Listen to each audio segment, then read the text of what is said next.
frisk og klar. Det kan du tro. Sidste etape her. Så er det Vi glæder os simpelthen. i LaLandia, den skal forsvares. Ja, vi må se. Vi kan i hvert fald kæmpe helt vildt for det. Alt hvad vi har lært. Så alle sejlet her til sidst. Sådan. Hvordan har det været? Men det har jo været en helt fantastisk tur. Og jeg har fået lov til at lave interviews med solbriller på og det hele. Jamen sådan er det, når man har en trøje, så nu er vi udvidet til den grønne også. En rigtig god oplevelse, det må man sige.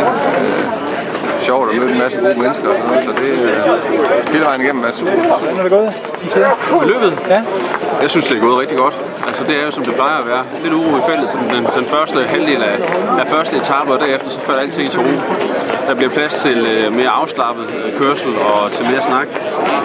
Vi har desværre haft 2 styrt undervejs, som jeg er ret ked af. 3 styrt tror jeg faktisk det er. Men heldigvis er der ikke nogen, der kommer alvorligt til skade. Det har været hårdere i år, end det var sidste år, præcis som jeg forudsagde. Der har været mere vind, og det har trukket en del kræfter ud. Nu har vi den korte etape tilbage, 120 km. Solen skinner, hvilket vi ikke havde regnet med, men det er bare fantastisk. Vinden den blæser til gengæld også, så vi får den lige i fæserne her, når vi skal vestpå. Okay, så der bliver trætte ben nede omkring Randbøldal? Det er jeg ret sikker på. Altså, jeg tror, benene er trætte i forvejen. Vi har kørt næsten 400 km. Så selvfølgelig er folk slidt, men det er godt mod de fleste af dem. Super. De 2 ting, jeg vil spørge dig om mere.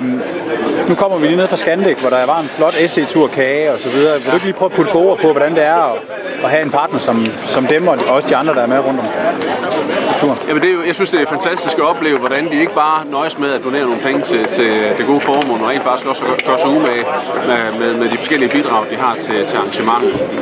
Og Scandic er jo selvfølgelig endnu en i rækken, som gør en god indsats for at få tingene til at tage sig rigtig godt ud. Det var en god fest, vi havde på Scandic. Og hvordan har benene det? Det er det fint. Ingen problemer. Så det har været sjovt at være med, og du er frisk og klar til jeg er helt frisk klar. Ja. Jeg glæder mig til, at vi kommer til Billund.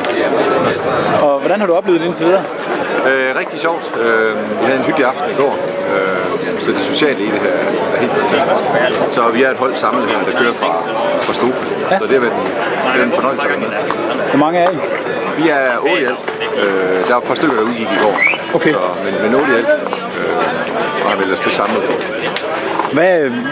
Nu snakker vi lidt om betydningen af sådan et arrangement her. Hvad synes du, at der er så mange frivillige, der også stiller op? Er det, Jeg synes, det er arrangementet omkring det talte vi om i går, er helt fantastisk. Altså, det er så velorganiseret, og vi mødes med en utrolig venlighed fra alle dem, der står hjemme til. Så det synes jeg er helt utroligt. Stor ro på det. Super. Tusind tak, Claus. Jeg må nok hellere til at flytte os lidt. Ja.